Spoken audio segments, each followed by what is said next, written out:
7 Mayıs 2021 Sabahın erken saatleri. Colonial Pipeline'ın sistemlerinde bir çalışan beklenmedik bir mesaj buldu.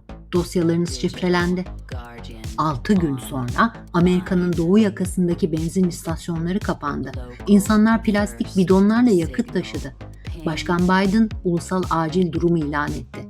Ama en garip kısmı bu değildi aslında. Saldırıya sebep olan şey artık kullanılmayan bir VPN hesabıydı. Bu hikayenin gerçek başlangıcı 1989'a uzanıyor. Bir Harvard mezunu biyolog, WHO'nun AIDS konferansından ayrılan araştırmacılara 20.000 disket postalayarak dünyanın ilk fidye yazılımını başlattı. 2017'de genç bir güvenlik araştırmacısı $10 bir alan adı kaydederek 150 ülkeye yayılan küresel bir saldırıyı tek başına durdurdu. Ve bugün bu saldırının arkasında artık yalnız çalışan hackerlar değil, kiralanabilen tam teşekküllü bir siber suç endüstrisi var. Ben Dikor Metotavtu ve bugün fidye yazılımlarının 35 yıllık karanlık hikayesine dalıyoruz. Önceki videolarda şunları öğrendik. Virüsler sizi bekler, solucanlar sizi arar, Truva atları kapıyı açmanız için sizi ikna eder.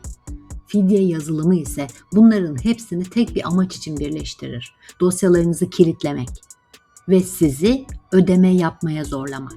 Teknik ismi ransomware, mantığı dijital rehin.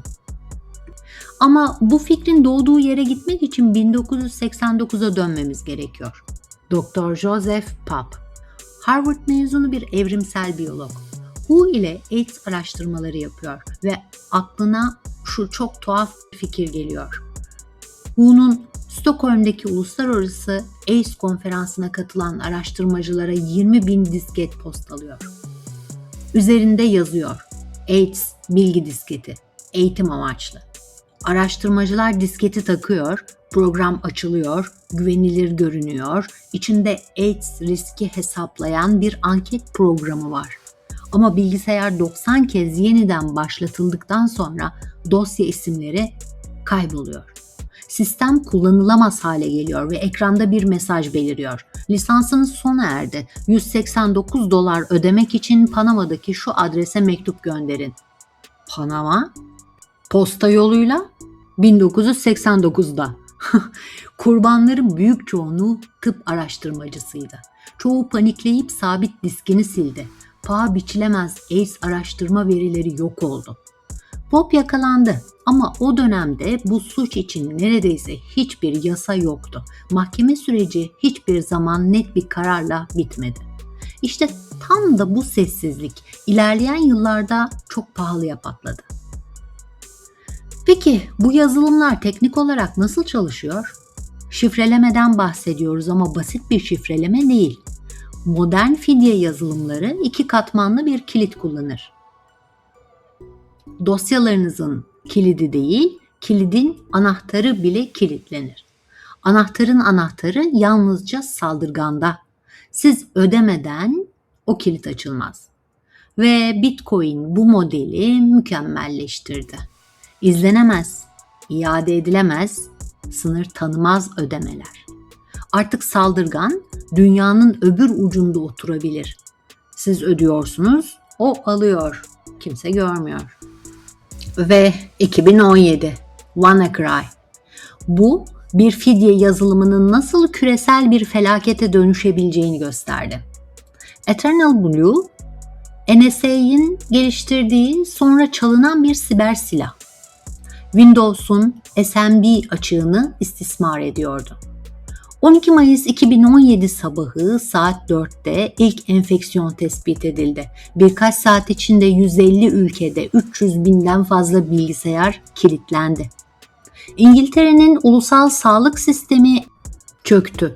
Ameliyatlar iptal edildi. Hasta dosyalarına erişilemedi. Renault fabrikaları durdu.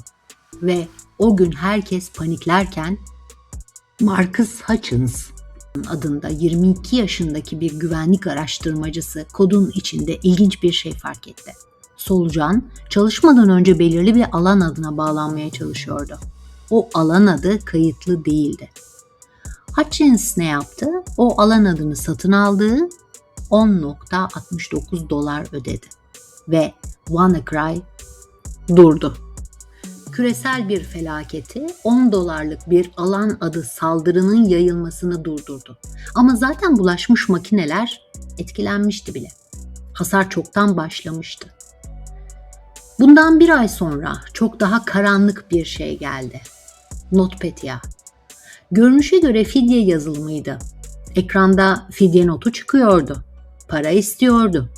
Ama araştırmacılar kodu incelediğinde tüyler ürpertici bir şey keşfettiler.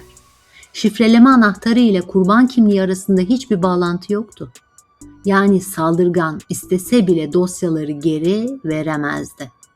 Bu bir fidye yazılımı değildi. Bu fidye yazılımı kılığına girmiş bir yıkım silahıydı. Hedef Ukrayna'ydı ama sınır tanımadı.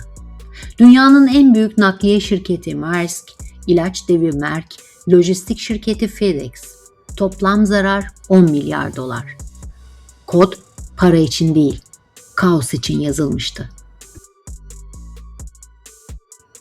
2021'de ise bambaşka bir boyut açıldı.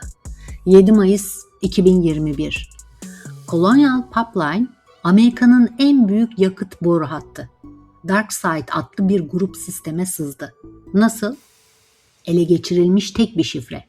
Artık kullanılmayan bir VPN hesabı. 75 Bitcoin, o gün yaklaşık $4.4 milyon Colonial ödedi.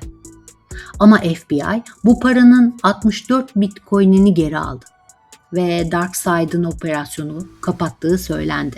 Büyük ihtimalle farklı bir isimle devam etti. Çünkü bu gruplar artık birer siber suç şirketi gibi çalışıyor, basın açıklamaları yapıyorlar, etik kurallar yayınlıyorlar, hastanelere saldırmayız diyorlar ve sistemi başka gruplara kiralıyorlar. İşte burada modern fidye yazılımı ekonomisinin gerçek yüzüyle karşılaşıyoruz. RAS, Ransomware as a Service, hizmet olarak fidye yazılımı. Truva adları videosunda Emoted'ın MAS modelinden bahsetmiştik. Fidye yazılımı bunu bir adım daha ileri taşıdı. 2026 tarihiyle akademik araştırmalar bu ekonominin nasıl olgunlaştığını çok net gösteriyor. Artık spray and pray yok, yani herkese saldır, ne gelirse al. Bunun yerine big game hunting var. Yani büyük avı hedefle, yüksek fidye iste. Ve en güncel tehdit, yapay zeka. Son araştırmalar fidye yazılımlarının artık AI destekli savunma sistemlerini tespit etmek ve atlatmak için evrim geçirdiğini gösteriyor. Her yerde olduğu gibi. Saldırı ve savunma arasındaki yarış hiç bu kadar hızlı olmamıştı. Peki ne yapmalıyız?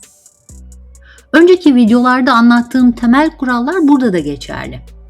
Ama fidye yazılımları için 3 şey kritik. Bunlara özellikle dikkat etmenizi istiyorum. Birincisi çevrim dışı yedek. Her zaman internete bağlı olmayan fiziksel bir yedek. Çünkü fidye yazılımı ağdaki her şeyi şifreleyebilir ama çekmecedeki diske ulaşamaz. İkincisi güçlü ve benzersiz şifreler. Colonial Pipeline, hatırlıyorsunuz, tek bir ele geçirilmiş şifre yeterli oldu. Üçüncüsü mutlaka şüpheci olun. Sahte güncelleme, sahte fatura, sahte CEO e-postası. Bu saldırıların çoğu hala insan hatasıyla başlıyor, unutmayın. Ve son bir soru sormak istiyorum sizlere arkadaşlar.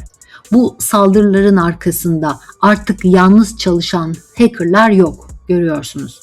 Organize gruplar, kiralanabilir altyapılar var. Bu siber tehditlerin artık bir suç meselesi değil, jeopolitik bir mesele olduğu anlamına mı geliyor? Bir sonraki videoda bu soruyu çok daha derinden inceleyeceğiz. Merakla kalın, profesyonel kalın.